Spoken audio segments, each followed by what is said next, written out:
So this video is for people who have very fragile mental health.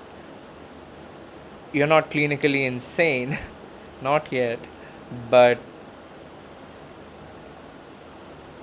you you really lose yourself when things go bad and when things go down for you. It gets down to the point that you don't even know why you're existing and all that stuff. You know what I mean. So there are few things, that I've been doing, and they kind of work for me. Work for me in the sense that I'm not I'm not cured altogether, or I'm not like I'm fixed, but they keep me from slipping into the darkness a little. They keep me from slipping into the darkness every once in a while. So yeah, I would like to talk about them. I would like to bring them out for you.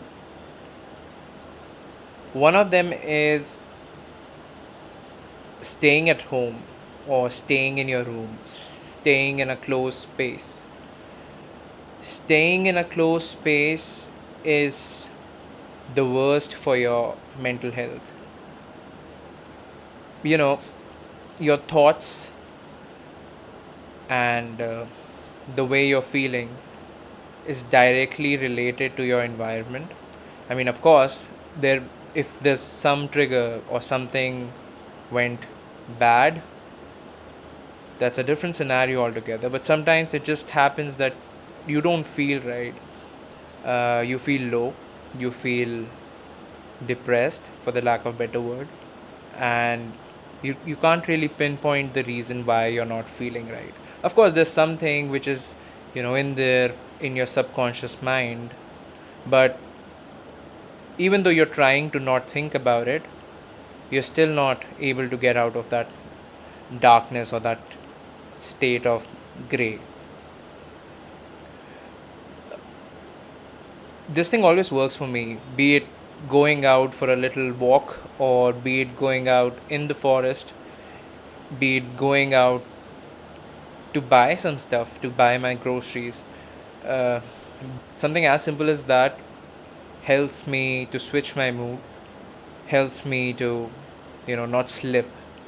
So this is something that you can do when you have, you can feel it coming, right? I'm not talking about steps that you take when you are in there in the darkness. No, that's not what I'm talking about. I'm talking about things that you can do when you see yourself slipping, right? Don't stay at one place. Go out, change the scenery, just go out for a little walk, do whatever you can. Don't stay at home. Staying in creates a weird kind of situation that you can't really pinpoint. Staying in doesn't really help.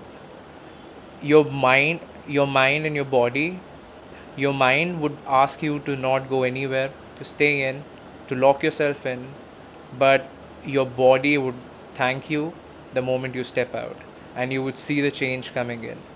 So step out. Don't stay in. Staying in is no good. Also, for me to stop going into these moods every once in a while or every now and then, what I do is I have a routine now which needs me to go out for a walk or for a run early in the morning, if that works for you. Like putting myself in that situation, doing things, uh,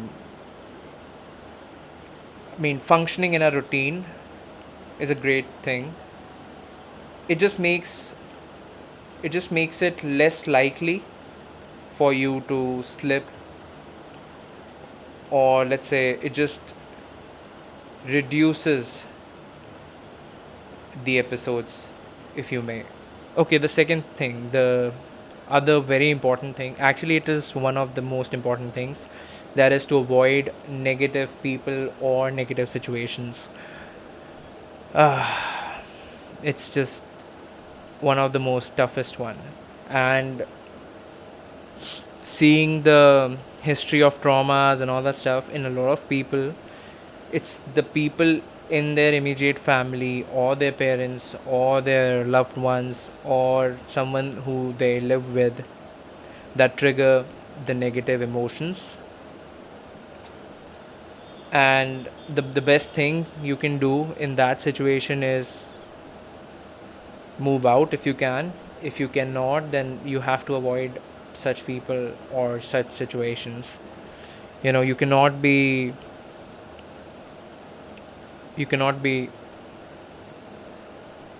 letting someone else take over your situation or your mental space, especially if you have that fragile mental health kind of thing.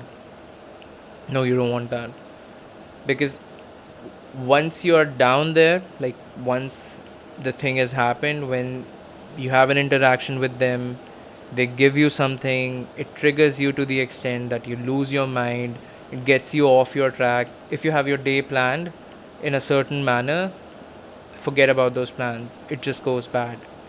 The only thing you want to do is lay in your bed and think, or probably sleep, take a nap, a long one.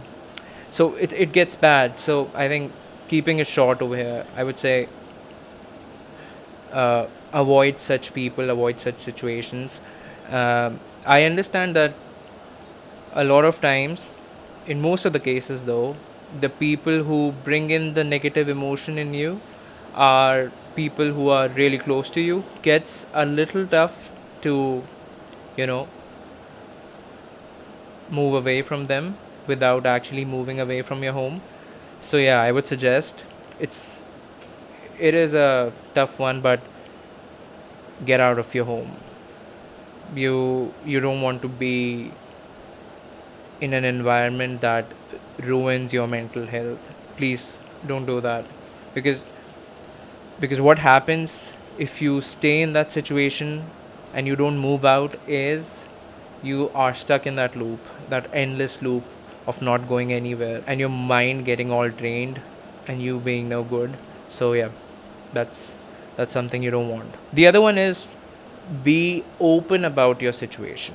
Know that you are not a mentally strong, for the lack of better word, a person who can take a lot of mental beating. No, you are not that kind of a person.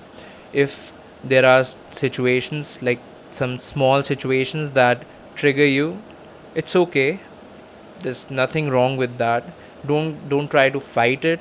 Try to own it. Try to work with it rather than trying to work against it.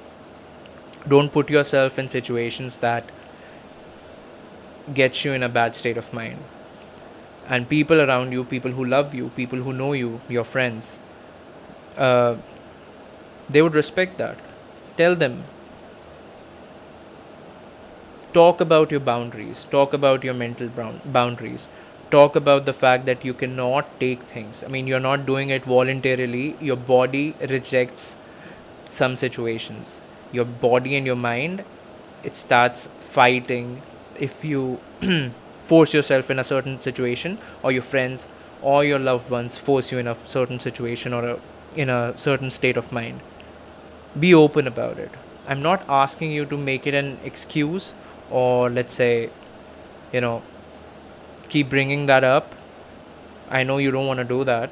I'm asking you to know yourself and letting others know you, so that you guys don't get into that messy situation. Be more real about it. Be more transparent about it. Even for you, like, know yourself better, understand yourself better. Don't try to fight it. Again, I mean, adding on to this point, I would say keep yourself occupied. That's something that always that has worked for me. Not entirely, but yeah, get into a routine. Uh, Exercise, eat healthy, um, watch good stuff, create good stuff. Be more about creating rather than consuming, because creating lets you put out that energy, And when you consume a lot of stuff, your brain cannot, a lot of times it just gets overstimulated. I mean, that's what happens with me. When if there are some days when I'm on my phone for a while, or if I'm on Instagram or YouTube for a little longer than I should, I get mentally drained, and then I'm like not functional. That's a very sad situation, and I don't want to do that. For that, I would suggest just keep yourself occupied. Keep creating things. I mean, if not, if you're not a creator, let's say if you're not into some art or something like that, do whatever you do, just do more of it. Exercise, have a routine, eat healthy. Don't let unnecessary guilt get you, right? If you're eating unhealthy, if you're not exercising, you'll start getting guilty about it. I mean, it's already pretty bad for you, so this is going to fry itself, so you don't want that. That's about it. This is Pratik signing off. Peace. Take it easy.